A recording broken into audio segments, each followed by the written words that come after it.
안녕하세요. 호랑이 기운에서 여성의 이야기를 쓰고 무대에 올리는 극작가이자 연출가 이오진입니다. 반갑습니다. 호랑이 기운은 페미니스트 극작가 모임으로 2017년에 시작을 했고, 임정민 작가, 김슬기 작가, 저 셋이 이렇게 시작을 했고요.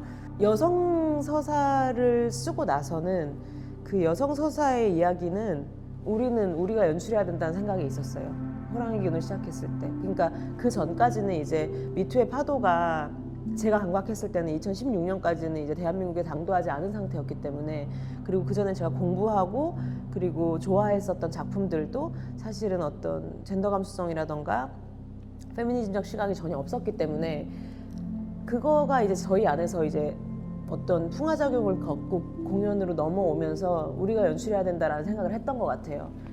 근데 해봤더니 잘 맞았던 거죠. 처음 경험이 좋았던 거죠. 우리 배우들이 좋았었고, 그 사람들이랑 했던 거가 괜찮으니까 다음에 할 수 있을 것 같은 기분이 들었고, 그때부터는 제가 정하지 않고 상황과 분위기와 그런 것들이 그냥 계속 이렇게 하게 만든 것 같아요. 연극 연출은 혼자 할 수 있는 게 거의 아무것도 없고요. 거의 아무것도 없는 게 아니라 그냥 아예 아무것도 없고, 내 일을 내가 하려면 모두가 같이 움직이고 도와줘야 된다. 이게 되게 큰 특징이고요. 작가는 어쨌든 문제도 내가 봉착하고 해결도 내가 해야 되고 설득도 내가 해야 되고 혼자 해야 된다. 이게 가장 큰 차이고요. 저는 지금 현재로서는 연출 작업이 조금 재밌는 시기예요. 그래서 지금은 연출 작업이 더 좋고요. 인생에서 무언가로 남고 싶다면 작가가 되고 싶습니다. 작가가 너무 어려운 일이고 글 하나 쓰는 것은 너무 중요한 일이고, 그렇기 때문에 연출을 열심히 하고 있어도 글을 쓰고 있지 않은 자신에 대해서 늘 약간의 원망과 미움이 있습니다. 지금 당장 뭘 바꾸지 못하더라도 언젠가 바뀔 거라는 생각을 하는 사람들이 저는 글을 쓴다고 생각하는 것 같고요. 그리고 너무 힘든 일입니다. 저는 이제 사실은 한 1년, 2년 제대로 막 삶이 완전히 글 쓰는 것만 하던 시기를 벗어나고 나서 위염도 나았고, 잠도 훨씬 잘 자는 사람이 됐어요.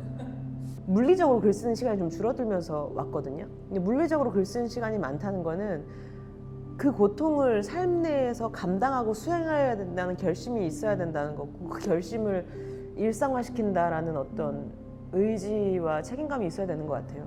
그 일이 얼마나 어려운지 알기 때문에 계속 그것이 중요한 일이라고 하는 거고, 좋고 귀한 것들은 그냥 오지 않는 것 같습니다.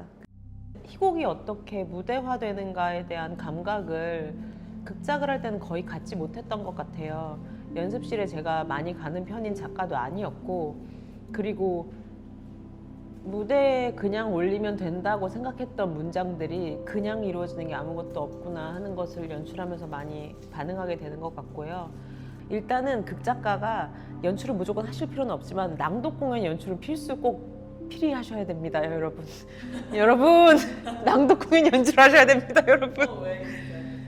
하면은 그냥 쓸 때 도움돼서, 그리고 연출이랑 소통하는 데도 좀 도움돼서, 그리고 낭독 공연은 사실 본 공연이랑은 다르게 텍스트가 제일 메인이기 때문에 텍스트를 낭독 공연화하게 되면서 정말 어떤 내적 충족감을 정말 많이 느낄 수밖에 없는 그런 방식이거든요. 그리고 입으로 발화돼서 무대에서 올라가는 말과 평소에 하는 말과 텍스트로 쓰여진 말은 다 다른데, 그 층위에 대해서 극작가가 감각하고 쓰게 된다면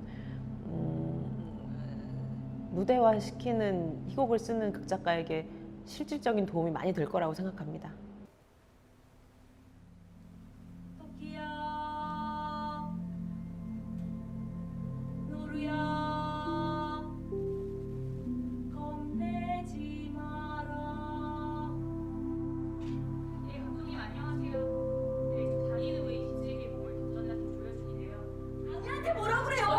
한국 연극에서 언제까지 할아버지가 쓴 옛날 곡을 봐야 되나 정말 지겹고 지겨워. 마지막에 죽잖아요. 이거 해피엔딩이에요. 갱지 하는 사람이 더 많겠죠. 하늘로 가는 것도 아버지가 도망가라고 해서 가는 거고, 이승에서 안 되니까 초월적으로 표현한 은유인데, 전 그게 결국 실패하는 서사라고 생각해요. 무대에 필요 없는 서사.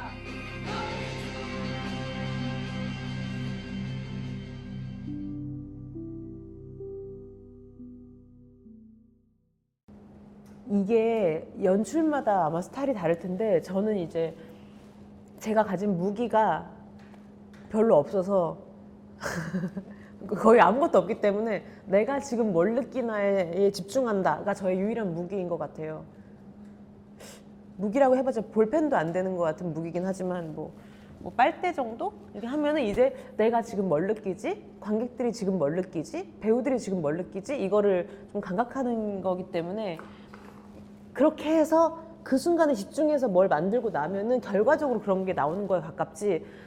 이 작품이 어디론가 향해야겠군. 그러기 위해서는 여기는 이렇게 디자인해야겠군. 할 수 있는 재량이 있는 연출이 아니고 그래서 배우님들이 이거 왜 이렇게 해요? 라고 하면은 잘 모르겠는데 지금 그렇게 하시는 게 제가 봤을 때는 이거라는 정확한 느낌이 들어요. 그런데 이유는 모르겠어요. 라고 하는 순간이 많아요.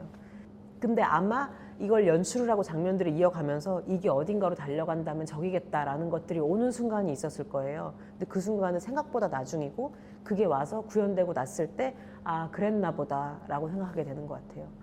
저는 이제 배우들이 읽기 전에 잘 모르는 것 같아요.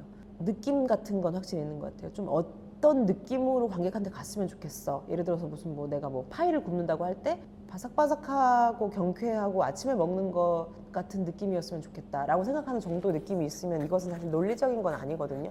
그 정도의 느낌을 가서 배우들이랑 듣고 그 다음에 이제 연출하는 거에 가깝고요. 그러니까 이제 어디로 함께 가자라고 이야기하면서 거기로 같이 가자는 게 아니라 나 뭐 보고 싶어요.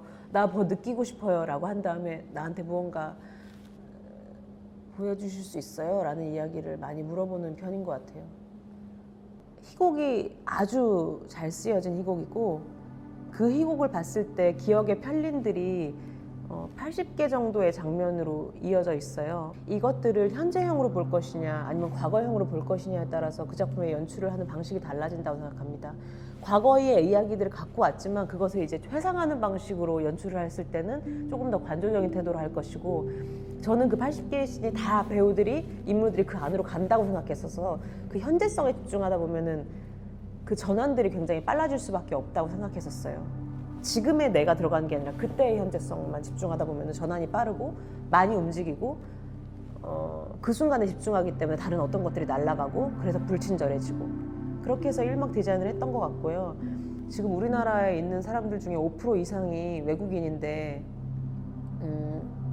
무대 위에 한 명도 외국인 배우가 없이 이민자 문제를 할 수 없어 정도의 어떤 인식이 있어서 외국인 배우를 만나서 이제 이번에 아마르 볼트가 들어와 준 것 같고요.